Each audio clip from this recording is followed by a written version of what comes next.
Property management అంటే ఏంటి, అది ఎంతవరకు అవసరం ఉంది? ప్రాపర్టీ మేనేజ్మెంట్ ఎంత వరకు అంటే మేడం ప్రతి ఒక్కరికి అవసరమైంది. టుడే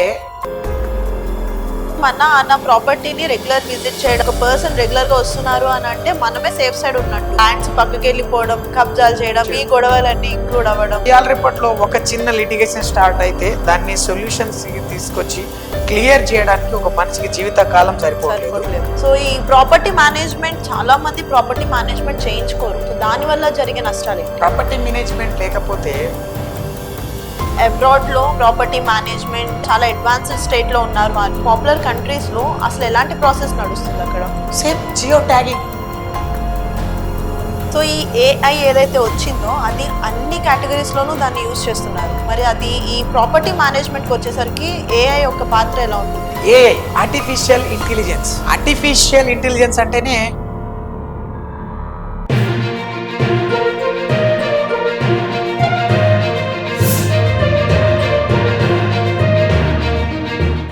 చాలా మందికి కూడా తెలియదు అసలు ఈ ప్రాపర్టీ మేనేజ్మెంట్ అంటే ఏంటి, అది ఎంతవరకు అవసరం ఉంది? ప్రాపర్టీ మేనేజ్మెంట్ అంటే ఎంత వరకు అంటే మేడం ప్రతి ఒక్కరికి అవసరమైంది. టుడే యాక్చువల్లీ వీళ్ళు ఓన్లీ ఓపెన్ ప్లాట్లతోటి స్టార్ట్ చేశారు. స్టిల్ ఇది ఒక కంప్లీట్ హౌస్ వరకు కూడా వెళ్ళే అవకాశం ఉంది. ఓకే. అంటే ఫర్ ఎగ్జాంపుల్ ఓ ఎన్ఆర్ఐ కానీ, లేదంటే ఒక పర్సన్ విలేజ్ పీపుల్స్ కానీ, లేదంటే సిటీలో వేరే అదర్ పర్సన్స్ వేరే లొకేషన్స్ లో ఉన్నారు, వేరే లొకేషన్ లో ప్రాపర్టీ ఉంది. ఓకే. అలాంటి సిచ్యువేషన్స్ లో మనం ఫిజికల్ గా వెళ్ళి చూడడానికి పాసిబిలిటీ ఉండదు. అలాంటి పర్సన్స్ ని మనం every month 1 live telecast, 1 visit అంటే మనకు ముందుగానే డేట్ ఫిక్స్ అవుతుంది, టైం ఫిక్స్ అవుతుంది. ఆ డేట్ అండ్ టైం లోపల మన పర్సన్ డైరెక్ట్ గా వెళ్ళి లొకేషన్ కి వెళ్ళి వాళ్ళకి లైవ్ టెలికాస్ట్ చూపిస్తారు, video calling. Okay. And photo copies కూడా మీకు చేయడం జరుగుతుంది. So 100% satisfy. ఈవెన్ మనం వెళ్ళకపోయినా మనం లైవ్ వీడియో కాల్ చేస్తున్నామంటే 100% మనం చూసినట్టే ఉంటుంది. అలా ఎవ్రీ మంత్లీ వన్స్ విజిట్ జరుగుతుంది, మంత్లీ. సో ఏదైనా కానీ ఎంత పర్సన్ ఉన్నా కానీ ఇయర్లీ వన్స్ 2 టైమ్స్ వెళ్ళడం కష్టం అవుతుంది. అలాంటిది మంత్లీ వన్స్ వెళ్తున్నామంటే సాటిస్ఫై ఆర్ నాట్? 100% నా. So because of is expected also this things నా. ఓకే. సో అలాంటి థింగ్స్ క్రియేట్ చేయడం అనేది ఒక గొప్ప ఐడియానే కావచ్చు. సో అలాంటిది ఈ మార్కెట్లో రావాల్సిన అవసరం కూడా ఉంది. ఇప్పుడు మార్కెట్ ఎలా ఉంది అంటే అనవసరమైన విషయాలలో తలదూర్చి అనవసరమైన లిటిగేషన్స్ క్రియేట్ చేసేటోళ్ళు చాలా మంది ఉన్నారు. ఏదన్నా మన ప్రాపర్టీని రెగ్యులర్ విజిట్ చేయడమో, లేదంటే ఒక పర్సన్ రెగ్యులర్ గా వస్తున్నారు అని అంటే మనమే సేఫ్ సైడ్ ఉన్నట్టు. ఎందుకంటే పట్టించుకోకుండా ఉంటే ఏదైనా బూచి పట్టిపోతుంది అన్నట్టు ల్యాండ్స్ పక్కకి వెళ్ళిపోవడం, కబ్జాలు చేయడం, ఈ గొడవలన్నీ ఇంక్లూడ్ అవ్వడం. సో ఇలాంటి రిస్క్ ఫ్యాక్టర్స్ అనేవి లేకుండా ఉంటాయి. ఎందుకంటే ఇవాళ రేపట్లో ఒక చిన్న లిటిగేషన్ స్టార్ట్ అయితే దాన్ని సొల్యూషన్స్ తీసుకొచ్చి క్లియర్ చేయడానికి ఒక మనిషికి జీవిత కాలం సరిపోవట్లేదు, ఉన్న డబ్బులు సరిపోవట్లేదు. ఈ టెన్షన్స్, హెవీ టెన్షన్స్, బీపీ పెంచుకోవడం, షుగర్ తెచ్చుకోవడం, ఇలాంటి రకరకాల జబ్బులను తెచ్చుకోవడం కంటే మెంటల్ టెన్షన్స్ లేకుండా సాఫీగా అండర్ ద ప్రాసెస్ లో ఉండి మన లైక్ దట్ సిసి కెమెరాలో ఉన్నట్టుగానే మొబైల్లో ఎప్పటికప్పుడు చూసుకుంటూ ఉంటే బెస్ట్ అది. ఇందులో safe and secure and proper గా ఈ యాప్ ని మెయింటైన్ చేస్తున్నారుగా నేను చూశాను. ఎందుకంటే ఎవరికి కూడా ప్రాపర్టీ డీటెయిల్స్ కానీ అండ్ పర్సన్ డీటెయిల్స్ కానీ అండ్ ఇంకా అదర్ థింగ్స్ ఏదైనా కానీ ఒకటి షేర్ చేయడం కానీ షో చేయడం కానీ లేదు. ఈవెన్ దోస్ మీరు ఆ పర్సన్ ఎవరైతే మీకు వీడియో కాల్ చేస్తారో అతనికి కూడా మీకు డైరెక్ట్ కాల్స్ అనేది రాకుండా యాప్ ద్వారా మాత్రమే కాల్ వస్తుంది, నెంబర్స్ కూడా షేర్ అవ్వం. Okay. So complete safe and secure అన్నమాట. 100% safe and secure. Very good concept. So ఈ ప్రాపర్టీ మేనేజ్మెంట్ వల్ల కొన్ని అవసరాలు అయితే మీరు చెప్పారు కదా, చాలా మంది ప్రాపర్టీ మేనేజ్మెంట్ చేయించుకోరు. సో దాని వల్ల జరిగే నష్టాలు ఏంటి? ప్రాపర్టీ మేనేజ్మెంట్ లేకపోతే ఆల్మోస్ట్ గా చెప్పాలంటే మేడం ఇప్పుడు జరుగుతున్న విషయాలలో చూస్తే, ఇప్పుడు ఎనీ స్టేట్స్ చూసుకోండి, not only Telangana, Telugu states, Telangana, AP, all states లో కూడా ఇదే సిచ్యువేషన్స్ ఉన్నాయి. ఏంటంటే ప్రాపర్ గా డాక్యుమెంటరీని మెయింటైన్ చేయకపోవడం. సెకండ్ థింగ్, ఈ యొక్క ప్రాపర్టీస్ ని ఎగ్జాక్ట్లీ పొజిషన్ ని ఐడెంటిఫై చేయకపోవడం జరుగుతుంది. ఐడెంటిఫై చేయకపోవడం తర్వాత వీళ్ళకి మెయింటెనెన్స్. అవును. ప్రాపర్టీ అంటే నాట్ సింపుల్ కొనుక్కోవడం, దాన్ని వదిలేసేయడం కాదు. ఎప్పటికప్పుడు అబ్జర్వేషన్ చేస్తూ మెయింటైన్ చేస్తుంటారు. ఒక క్లీనింగ్ ఈజ్ వెరీ ఇంపార్టెంట్. ఒక బౌండరీ ఫిక్సింగ్ అనేది వెరీ ఇంపార్టెంట్. దాని యొక్క నేమ్ ప్లేట్ బోర్డ్ పెట్టుకోవడం చాలా ఇంపార్టెంట్. అండ్ ఎప్పటికప్పుడు ఆ నియర్ బైలో ఎలాంటి యాక్టివిటీస్ నడుస్తున్నాయి, దాన్ని ఏ స్టేజ్లో ఉంది, ఎవరైనా ఆక్యుపై చేసుకున్నారా, నియర్ బైలో కన్స్ట్రక్షన్ జరుగుతుందా, పక్కన వాళ్ళు ఎంక్రోచ్మెంట్ చేసుకున్నారా, పక్కన వాడు కన్స్ట్రక్షన్ కట్టినప్పుడు ఏదైనా 1 feet జరిగాడా, ఇవన్నీ కూడా ఇక రకరకాలుగా ఈ యొక్క అబ్జర్వేషన్ పాయింట్స్ ఉంటాయి. ఇవి ఎవరి ఇదేది కూడా వీళ్ళకి పెద్ద పట్టింపు అంటే సేమ్ లైక్ దట్ ప్రాపర్టీ ఉంది అంటే ఉంది అన్నయ్య అనుకుంటారు. కానీ వన్స్ ఏదైనా ఒక్క ఇష్యూ స్టార్ట్ అయితే దాన్ని క్లియర్ చేయడానికి సంవత్సరాలు పడుతుంది. బికాస్ ఆఫ్ మీరు ఇప్పుడు ఆన్లైన్లో కూడా కొట్టి చూసుకోవచ్చు, ల్యాండ్స్ పైన ఎన్ని కేసెస్ ఉన్నాయి, ఎంత టైం పీరియడ్ పడుతుంది, ఏ రకమైన కేసెస్ ఉంటాయి. సో ఇవన్నీ అబ్జర్వ్ చేస్తే నెంబర్ 1 ప్లేస్లో ఈ ప్రపంచంలో అనుకోవచ్చు, లేదంటే ఈ సపోజ్ ఫర్ ఎగ్జాంపుల్ మనం తెలంగాణనే ఎగ్జాంపుల్ తీసుకుందాం. తెలంగాణలో హైయెస్ట్ ల్యాండ్ కేసెస్ అంటే హైయెస్ట్ కేసెస్ ఓన్లీ ల్యాండ్ రిలేటెడే ఉన్నాయి. అండ్ హైయెస్ట్ లిటిగేషన్స్ ఉన్నది కూడా ల్యాండ్సే. ఓకే. హైయెస్ట్ టైం పట్టేది కూడా ల్యాండ్సే.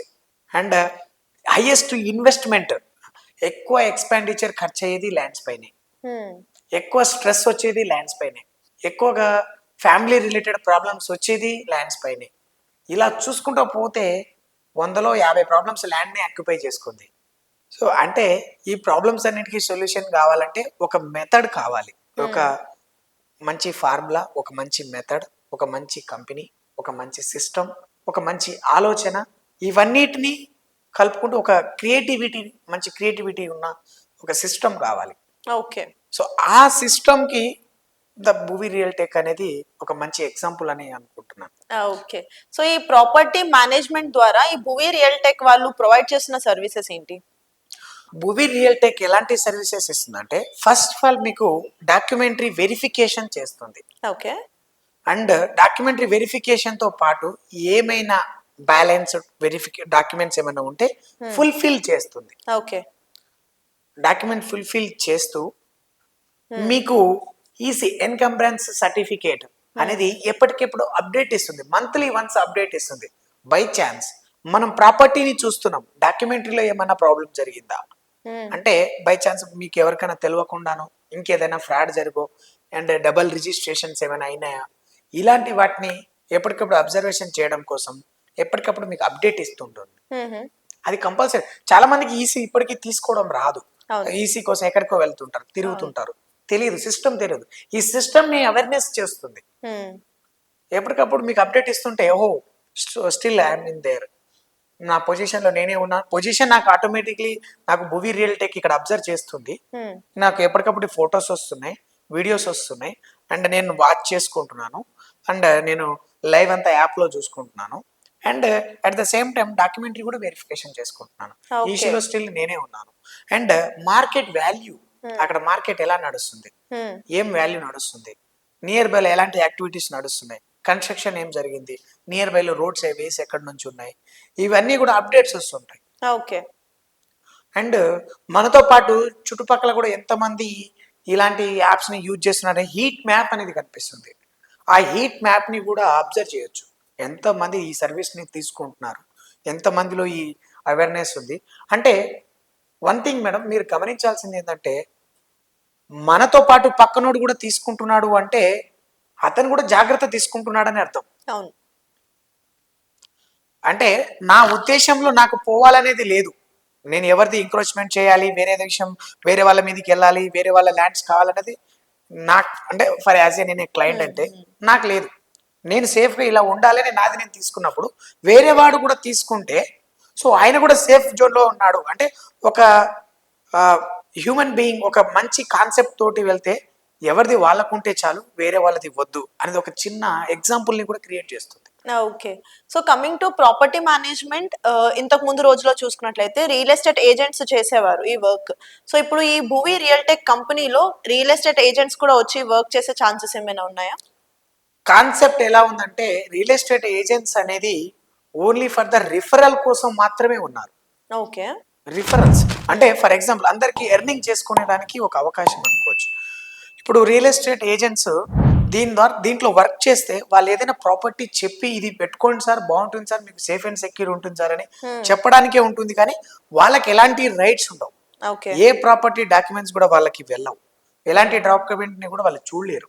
ప్రాపర్టీ జస్ట్ సో సార్ది ఇది అతనికి చేసుకుంటే మీకు ఎప్పటికైనా బాగుంటుంది, ఎప్పుడైనా మీరు వాచ్ చేసుకోవచ్చు, మీ ప్రాపర్టీని చూడవచ్చు. కానీ వాళ్ళకి ఎలాంటి రైట్స్ లేవు దీంట్లో. Only for the referral business. అంటే ఇప్పుడు ఈ భూమి రియల్టీకి ఏదైతే కాన్సెప్ట్ తీసుకొచ్చిందో ఎంతో మందికి ఎంప్లాయ్మెంట్ ఇవ్వడం, ఒక మంచి మార్గాన్ని చూపించడం. అంటే ఇప్పుడు ఎవరైతే ఈ మంత్లీ సైట్ విజిట్స్ కి వెళ్తున్నారో అలాంటి ఎంప్లాయ్మెంట్ ని క్రియేట్ చేస్తుంది. ద కాన్సెప్ట్ ఇప్పుడు ఒక ఏరియాకి తగ్గట్టుగా పర్సన్స్ వెళ్ళాలంటే ఎంతమంది వెళ్ళగలరు? అండ్ నెంబర్ ఆఫ్ ప్రాపర్టీస్ వచ్చినప్పుడు మంత్లీ విజిట్స్ అన్నప్పుడు ఎంతమంది కావాలి దానికి? ఈ కాన్సెప్ట్ లో not only the safe and secure, ఒక ఎంప్లాయ్మెంట్ ని క్రియేట్ చేయడం అనేది కూడా చాలా గొప్ప విషయం. ఎంతో మందికి ఉద్యోగం దొరుకుతుంది ఇందులో, ఎంతో మందికి అలాంటి అవకాశం దొరుకుతుంది ప్రాపర్టీస్ గురించి. ఓకే. సో మీరు ఇందాక చెప్పినట్లు అబ్రాడ్ లో మనకి ప్రాపర్టీ మేనేజ్మెంట్ పరంగా చాలా అడ్వాన్స్డ్ స్టేట్ లో ఉన్నారు వాళ్ళు అని చెప్పని. So coming to US, UK ఇలాంటి కొన్ని పాపులర్ కంట్రీస్ లో అసలు ఎలాంటి ప్రాసెస్ నడుస్తుంది అక్కడ? Same geo tagging, geo fencing అనే కాన్సెప్ట్ రకరకాల యాప్స్ ని యూజ్ చేసుకొని వాళ్ళు ఎగ్జాక్ట్లీ అక్యూరసీని మెయింటైన్ చేస్తారు. ఓకే. డిజిటల్ వైజ్ గా వెళ్తున్నారు. మనం ఇంకా డిజిటల్ వైజ్ ని తెలంగాణలో, ఇండియాలో అంతా కంప్లీట్ గా మనం యాడ్ చేయలేదు. ఎందుకని ఇక్కడ ఇంకా మనం అంత అడ్వాన్స్ లెవెల్ లోకి పొలిటికల్ గా డిపెండ్ అయి ఉంటుంది మేడం. మనం చెప్తే చేసేటోళ్ళు కూడా కాదు, ఇక్కడ వ్యవస్థలో పొలిటికల్ గా డిపెండ్ అయి ఉంటుందా? బేసిక్ గా ఆ ఎఫెక్ట్ అనేది గవర్నమెంట్ మీద ఎఫెక్ట్ ఉంటుంది. ఈ గవర్నమెంట్ ఇలాంటి కాన్సెప్ట్ తీసుకొస్తే ఎంతో బాగుంటుంది, అసలు ఎంత అంటే చెప్పలేనంత బాగుంటుంది. బట్ రకరకాల బిజినెస్లు, రకరకాల కాన్సెప్ట్లు, మనిషి లైఫ్ అంతా బిజీ, ఇన్కమ్ సంపాదించడంలోనే సరిపోతుంది. ఇప్పుడు ఎవరికి అంత చెప్పుకునేంత స్టేజ్ కూడా కాదు మనది, కానీ వాళ్ళకి గైడెన్స్ ఇస్తే లేనిపోని ఇబ్బందులు తప్ప. కానీ బేసిక్ గా చెప్తే చాలా బాగుంటుంది. అక్కడ గవర్నమెంట్ ని ఇక్కడ గవర్నమెంట్ కంపారిజన్ చేస్తే అసలు మీరు పోలికే ఉండదు, పొంతనే ఉండదు. అలాంటిది ఉంది అక్కడ అంతా డిజిటలైజేషన్. ఇక్కడ డిజిటల్ ఇండియా అని స్టార్ట్ చేస్తే ఒక పర్సన్ డిజిటల్ పేమెంట్ చేయండి అంటే ఇప్పటికీ కూడా హైయెస్ట్ క్యాష్ ట్రాన్సాక్షన్స్ జరుగుతున్నది ఇండియాలోనే నెంబర్ 1 ప్లేస్ లో ఉంది. ఎందుకు అంటే డిజిటలైజేషన్ కి ఇంకా అలవాటు పడలేదు చాలా మంది. కానీ ఎన్నో రకాల స్కీమ్స్ వచ్చాయి, ఎన్నో రకాల కాన్సెప్ట్లు వచ్చాయి, బట్ కనెక్టివిటీ అనేది అవ్వట్లేదు. పబ్లిక్ అంతా అయినప్పుడు మన దాంట్లో తెలుసు కదా మనం, ఒకడు ముందుకు వెళ్తే ఒకడు బాగుపడుతుందంటే లాగేస్తుంటారు. సో లాగడం, అందులో మన దగ్గర ఏమైనా కొత్తగా వస్తున్న టెక్నాలజీ అంటే దాన్ని ఫస్ట్ మనం నెగిటివ్ గానే చూస్తాం. ఇది అసలు నిజమేనా, ఇందులో ఏమైనా స్కామ్ ఉందా, అది నమ్మి మనం ఇన్వెస్ట్ చేసే లోపు ఒక జనరేషన్ అయిపోతుంది. ఇక్కడ పాజిటివ్ థాట్స్ కంటే నెగిటివ్ థాట్స్ ఇంకా ఎక్కువ, నెగిటివ్ వైబ్రేషన్స్ ఇంకా ఎక్కువ. ఇప్పటికీ కూడా మూఢనమ్మకాలు, చేతబడులు ఇలా నమ్ముకొని ఉన్నోళ్ళు ఎంతో మంది ఉన్నారు. అలాంటి ప్రపంచమే ఉంటే అందరిని తొక్కేసి అంతే కాకుండా టెక్నాలజీ పరంగా చూసుకున్నా ఎలాంటి టెక్నాలజీ వస్తున్నప్పటికీ దాంట్లో పాజిటివ్ కన్నా నెగిటివ్స్ ఎక్కువ యూజ్ చేస్తున్నారు. మంచి కన్నా చెడు పరంగానే ఎక్కువ దాన్ని యూజ్ చేయడం వల్ల ట్రస్ట్ అనేది పోతుంది. సో ఆ ట్రస్ట్ అనేది బిల్ట్ అవ్వట్లేదు కాబట్టి ఇలా ఉంది. సో కాబట్టి కొత్త కాన్సెప్ట్ ని యాక్సెప్ట్ చేసిన ఇప్పుడు ఫర్ ఎగ్జాంపుల్ మనం చూస్తే ఎన్ఆర్ఐస్ ఆర్ ఐటీ ఎంప్లాయీస్ కావచ్చు, ఒక హైయర్ క్యాడర్ వాళ్ళు ఉన్నోళ్ళు ఎదుగుతూనే ఉన్నారు. వాళ్ళని ఎవరైనా ఏమైనా చేయగలరా? బికాస్ ఆఫ్ వాళ్ళు ఏంటంటే వాళ్ళు టెక్నాలజీని వాడతారు. వాళ్ళ గురించి తెలియని వాళ్ళు ఏంటంటే వేరే ఏదో అదృష్టం తలదొక్కింది, లేదంటే అన్యాయాలు చేసుకుంటూ వెళ్తున్నాడు, మోసాలు చేసుకుంటూ వెళ్తున్నారు అనుకుంటారు. సంపాదిస్తున్న కొద్దీ ఇలాంటి థాట్స్ వస్తాయి. కానీ టెక్నాలజీని నమ్ముకొని, లేదంటే ఈ అప్డేట్, ఈ ఎలాంటి బయట ఉన్న టెక్నాలజీని కాబట్టి ఇప్పుడున్న దాన్ని అప్డేట్ అవుతూ వాళ్ళ యొక్క డెవలప్మెంట్ ని పెంచుకుంటున్నారంటే చాలా వరకు నమ్మరు. ఇలాంటి ఏదైనా ఉంటే ఇలా అనుకుంటారు. దానికి ఒక బెస్ట్ ఎగ్జాంపుల్ చెప్తాను మేడం. మా ఫాదర్ గారు చాలా కష్టపడి, చాలా వర్క్ చేసుకుంటూ చాలా కష్టపడి బైక్ వచ్చారు. మా ఫాదర్ ఒక ఫ్లైట్ ఎక్కడానికి ఆయన లైఫ్ టైంలో 60 years పట్టింది ఫస్ట్ టైం ఫ్లైట్ ఎక్కడానికి. 60 years పట్టింది. అప్పుడు ఫస్ట్ టైం ఫ్లైట్ ఎక్కారు. నేను నా లైఫ్లో ఒక 25 years వచ్చినప్పుడు నేను ఫ్లైట్ ఫస్ట్ టైం ఎక్కాను. ఏజ్ గ్యాప్ అంటే ఏమైంది ఇక్కడ, ఇయర్ నుంచి ఇయర్కి ఎంత గ్యాప్ వచ్చింది. నా సన్ 6 years లో ఫ్లైట్ ఎక్కాడు. 6 years లోనే ఫ్లైట్ ఎక్కాడు. ఇప్పుడు నెక్స్ట్ జనరేషన్కి వచ్చేసరికి వాడు Months లోనే ఫ్లైట్ లో పుట్టినా కూడా పర్లేదు, ఆశ్చర్యం లేదు. అవును. This is the technology update. మనం టెక్నాలజీని యూజ్ చేసుకుంటూ ఇలా వెళ్తే మార్కెట్ ఎలా ఉంది దానికి తగ్గట్టుగా వెళ్ళడం వేరు. Hmm. ఇప్పటికీ మా విలేజ్ లో అనుకుంటారు ఫ్లైట్ ఎక్కితే ఏదో పెద్ద ఆశ్చర్యం ఆనందం అనుకుంటారు. సింపుల్ అనేది ఒకటి ఇప్పుడు అలా ఒక 20-30 ఇంకా అది సార్లు common ఇప్పటికే అయిపోయింది కామన్ అనేది వాళ్ళకి అయిపోయింది. ఇంకా ట్రావెల్ చేయడం తెలియదు. అనేది ఫ్లైట్ లో ట్రావెల్ చేయడం అనేది Yes, కామన్ yes, అయిపోయింది. yes. ఏంటంటే నేను టైం ని యూజ్ చేసుకుంటాను, నా టైం ని కన్వర్ట్ చేసుకుంటాను మనీ రూపంలో. సో అలాంటి రిలేటెడ్ లో నేను ఉన్నాను, వాళ్ళు వేరేలా ఉన్నారు. ఆలోచన విధానం, ఆలోచన ధోరణి. ఇప్పుడు నేనే చెప్పాను నాకు ఒక నియర్ బై చాలా ప్రాపర్టీస్ ఉన్నాయి, సో అన్నిటికీ కూడా నేను ఇమీడియట్లీ పెట్టుకున్నాను. సార్ నాకు ఈ సర్వీసెస్ నాకు నిజంగా బాగుంది, నేను అన్నిట్లో వెళ్ళి చూడలేను, చూడనప్పుడు నాకు ఈ సర్వీసెస్ ఇవ్వండి, నేను లైవ్ లో చూసుకుంటాను, I'm happy with this things. So అలాంటి యాక్టివిటీస్ ని చేస్తే మనం వేరేలా ఆలోచిస్తాం, వేరేలా ఆలోచిస్తాం.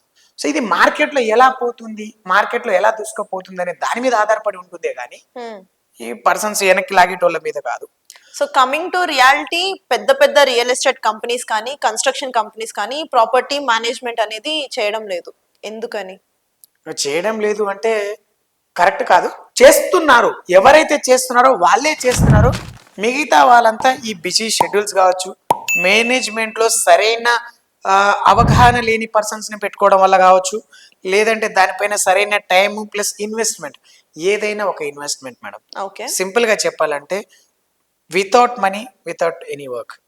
సో మీరు ఫర్ ఎగ్జాంపుల్ ఇదే మేనేజ్మెంట్ చేయాలంటే మినిమం లిటిల్ బిట్ కాస్ట్ అయితే ఉంటుంది, అది కూడా బేర్ చేయకుండా జీరో ఆఫ్ కాస్ట్ లేదంటే ఫ్రీ ఆఫ్ కాస్ట్ లో అన్ని సర్వీసెస్ దొరకాలి అంటే ఇది గవర్నమెంట్ ఇచ్చే రేషన్ బియ్యం కాదు, గవర్నమెంట్ ఇచ్చే చక్కెర కాదు, అది ఒక రోజుకి తినేసి తర్వాత మర్చిపోవడానికి.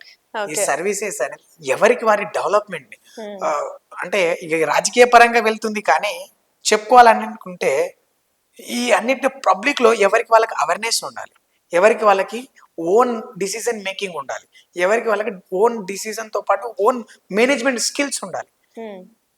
ఇది ఏదో చేస్తున్నాను కాదు.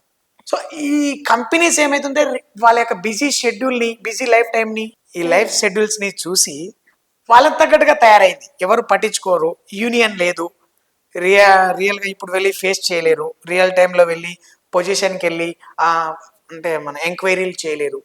ఇలాంటి సిచ్యువేషన్స్ లో మేనేజ్మెంట్ వీళ్ళ దగ్గర వెళ్ళినప్పుడు వాళ్ళు ఎలా చేస్తారు మేడం. సో కస్టమర్ దగ్గర నుంచి ఏదైతే ఈ స్కోప్ ఆఫ్ వర్క్స్ ని ఉన్నారో కరెక్ట్ గా వాళ్ళ సర్వీసెస్ ని తీసుకోవట్లేరు, ఈ సర్వీసెస్ ని వీళ్ళు తీసుకోవడానికి రెడీ లేరు, వాళ్ళు ఇవ్వడానికి రెడీ లేరు.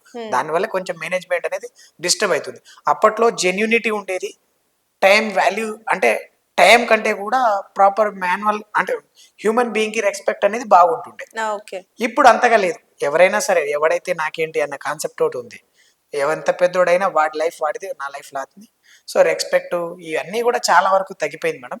బట్ ప్రజెంట్ అయితే మన యొక్క కాన్సెప్ట్ లో సంపాదించడం పెద్ద కష్టమైంది కాదు, కానీ కాపాడుకోవడం కష్టమైంది. ఎగ్జాక్ట్లీ అలా అయిందన్నమాట. సో ఈ ఏఐ ఏదైతే వచ్చిందో అది అన్ని కేటగిరీస్ లోనూ దాన్ని యూజ్ చేస్తున్నారు. మరి అది ఈ ప్రాపర్టీ మేనేజ్మెంట్ కి వచ్చేసరికి ఏఐ యొక్క పాత్ర ఎలా ఉంటుంది? AI artificial intelligence.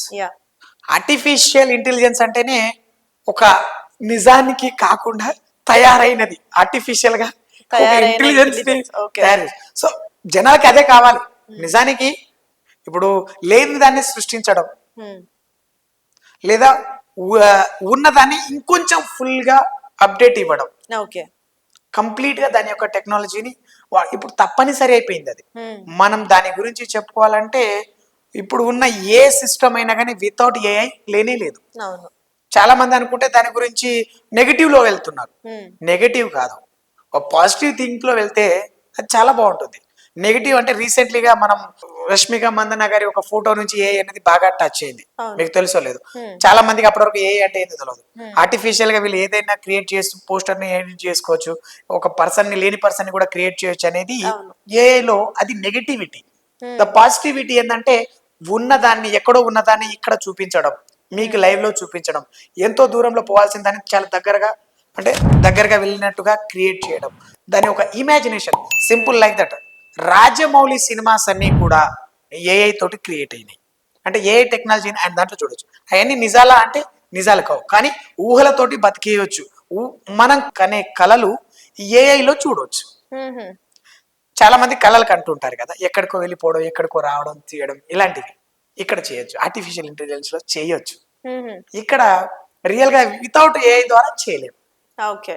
సో కళలు కనాలి, నిజం చేసుకోవాలనేది కలాం గారు చెప్పిన మాటలు ఇప్పుడు నిజంగా వస్తున్నాయి. అవి నిజాలవి, తప్పులు కాదు. సో ఈ టెక్నాలజీని వాడితే మనం అనుకున్నవి కొన్ని ఎక్స్పెక్టేషన్స్ పెట్టుకోవచ్చు ఇక్కడ. ఓకే. ఈ ఎగ్జాంపుల్స్ కూడా చాలా అవసరం జనాలకి కూడా. ఒక ఎందుకు అనేది చాలా అవసరమైన టాపిక్స్ మేడం. ట్రూ. సో ఈ ప్రాపర్టీ మేనేజ్మెంట్ కి వచ్చేసరికి మనకి లీగల్ సర్వీసెస్ అనేవి ఉంటాయా? లీగల్ సర్వీసెస్ ఉన్నాయి మేడం. లీగల్ ఒపీనియన్ ఇవ్వడం కావచ్చు, okay. And legal document verification కావచ్చు, అండ్ మ్యూటేషన్ సర్వీసెస్ కావచ్చు, అండ్ మన compound wall, boundary fixing and fencing works ఈ రిలేటెడ్ కావచ్చు, ప్రాపర్టీ వాల్యుయేషన్ కావచ్చు. ఎందుకంటే ప్రాపర్టీ ఎంత వాల్యూ ఉంది, దాని మార్కెట్లో ఏం ప్రైస్ నడుస్తుంది, ప్రాపర్టీ ఎంతకు సేల్ చేయొచ్చు, ఇలాంటివి రిలేటెడ్ గా వాళ్ళకి ఇన్ఫర్మేషన్ కావాలి కాబట్టి ఆ సర్వీసెస్ ని కూడా, సో ఇలాంటి సర్వీసెస్ కూడా ప్రొవైడ్ చేస్తున్నారు. అండ్ మెయిన్ థింగ్ ఏంటంటే సెక్యూరిటీ సర్వీసెస్. అంటే చాలా మందికి ఒక పెద్ద వెంచర్ ఉంది, లేదంటే మాకు ఎప్పుడు కూడా వాచ్ చేయడానికి 24 hours మాకు మ్యాన్ పవర్ కావాలంటే కూడా ఈ సర్వీసెస్, సెక్యూరిటీ సర్వీసెస్ కూడా దీంట్లో యాడ్ అయి ఉంది. అండ్ ఫెన్సింగ్ చేయడం ఉంది. ట్యాక్స్ ఇష్యూస్ కూడా, ప్రాపర్టీ రిలేటెడ్ ట్యాక్స్ ఇష్యూస్ వచ్చినప్పుడు కూడా చేయడానికి ఇందులో ఉందన్నమాట. అండ్ అన్నిటికంటే మెయిన్ థింగ్ ఏంటంటే ప్రాపర్టీ ఇన్సూరెన్స్. ఇప్పటి వరకు ఏ ఒక్క కంపెనీ కానీ, ఏ ఒక్క సిస్టమ్ కానీ ప్రాపర్టీ ఇన్సూరెన్స్ అనేది ఇందులో ఇవ్వలేదు ఇప్పటి వరకు ఎక్కడ కూడా.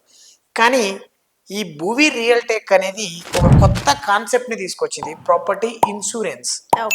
ఎందుకు అంటే ఫర్ ఎగ్జాంపుల్ అన్ని చేసిన తర్వాత కూడా సమ్ ఫ్యూచర్ లో ఏదైనా ప్రాబ్లం వచ్చింది అనుకోండి, ఎవరో వచ్చి ఎంక్రోచ్మెంట్ చేశారు. సో ఇన్సూరెన్స్ అనేది ఎలా ఇస్తుంది అంటే, వీళ్ళు అన్ని విధాలుగా వెరిఫికేషన్ చేసిన తర్వాత కూడా ప్రాబ్లమ్స్ వచ్చాయి, సో డెఫినెట్లీ ఇలాంటి ప్రాబ్లమ్స్కి మా తరఫున కాకుండా వేరే వాళ్ళ తరఫు నుంచి ఇబ్బంది వచ్చినప్పుడు వాళ్ళ మీద క్లెయిమ్ చేసుకోవడానికి కానీ, లేదంటే వాళ్ళపైన యాక్షన్ తీసుకోవడానికి కూడా అన్ని విధాలుగా రెడీ అయ్యి వాళ్ళ యొక్క వీళ్ళు వెనక నుండి ఉండి మీకు సపోర్ట్ చేయడం జరుగుతుంది.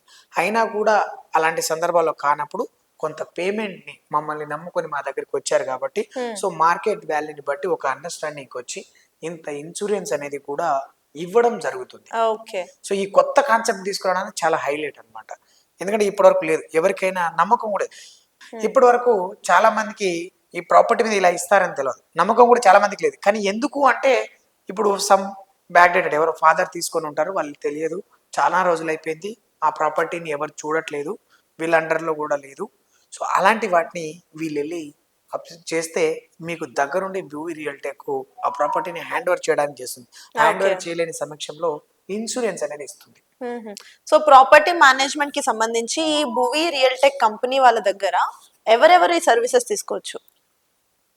ఎవరు అంటే మేడం, ప్రజెంట్ ఓపెన్ ప్లాట్స్ ఉన్న ఏ పర్సన్ అయినా కావచ్చు, any related person, land related person, open plots, HMDA layouts, DTCP layouts, land, agriculture lands, open lands and industrials, ఇవి ఏదైనా కావచ్చు, ఎనీ ల్యాండ్స్ మీరు భూమి రియల్ టెక్ లో పెట్టుకోవచ్చు.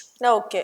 Any land issues, not land issues, lands ని మనం ఇక్కడ పెట్టుకుంటేనే వాచ్ చేస్తున్నాం. ఇష్యూస్ వచ్చినప్పుడు క్లియరెన్స్ ఇస్తారు, that is the second part. Bhoomi real tech యొక్క కాన్సెప్ట్ ఏంటంటే geo fencing and geo tracking. So ఈ జియో ట్యాగింగ్ ఫెన్సింగ్ అనేది ఒక ప్రాపర్టీని రిలేటెడ్ చేసుకొని ప్రాపర్టీని వాచ్ చేస్తూ ఉంటుంది. సో అలాంటప్పుడు మనం పెట్టుకోవడానికి సర్వీసెస్ ఉంటాయి. సో ఇష్యూస్ వచ్చినప్పుడు వీళ్ళు సార్ట్ అవుట్ చేయడం వేరు.